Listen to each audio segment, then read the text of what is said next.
Kolkata high court ने ममता बनर्जी को जमकर फटकार लगाई। ये मामला है लैंड एक्विजिशन का। दरअसल ममता बनर्जी बार बार ये बोलती हैं कि जो हमारे देश में घुसपैठिया आ रहे हैं ये केंद्र सरकार की बदौलत है, नहीं तो घुसपैठिया हमारे देश में नहीं आते।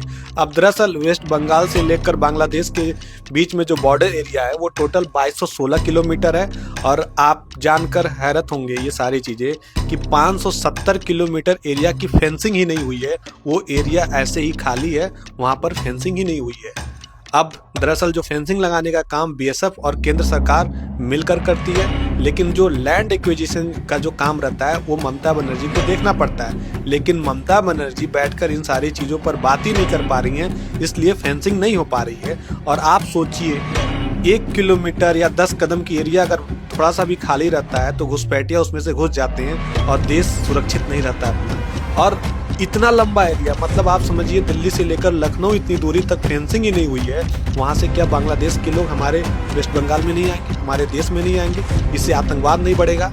और घुसपैठियों को सराहा कौन दे रहा है इस समय? ममता बनर्जी दे रही है। घुसपैठिया कैसे अंदर आ रहे हैं? अगर फेंसिंग का काम रुका हुआ है तो ममता बनर्जी नहीं करने दे रही है, नहीं तो फेंसिंग का काम कंप्लीट होता तो घुसपैठिया वहाँ पर नहीं घुस पाते। बार बार केंद्र सरकार और बीएसएफ के जवान मिलकर बात करना चाहते हैं, लेकिन ममता बनर्जी जो लैंड का जो काम वही देखती हैं, इस पर बैठकर बात नहीं करती हैं, काम नहीं करती, इसलिए फेंसिंग नहीं हो पा रहा है।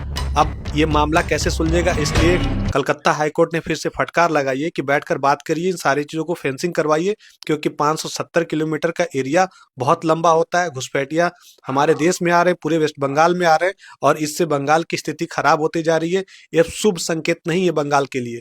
लेकिन ममता बनर्जी अभी भी नहीं सुन रही है। अब इतना लंबा एरिया 570 किलोमीटर तो बहुत होता है किसी को घुसने के लिए, और सराहा दे रही हैं। बार बार लोग वहां पे आ रहे हैं, अपने वोट दिलवाती हैं अपने आप को, लोग वहां पे रहते हैं कि हम मुख्यमंत्री बन जाए किसी तरीके से, और बाहर के लोग वहां पे बंगाल में आके बसते जा रहे हैं। ये है ममता बनर्जी।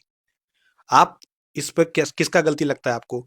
अगर फेंसिंग नहीं हो पा रहा है तो क्या केंद्र सरकार की गलती है, क्या बीएसएफ की गलती है, या फिर ममता बनर्जी की गलती है? कमेंट सेक्शन में आप जरूर बताइएगा।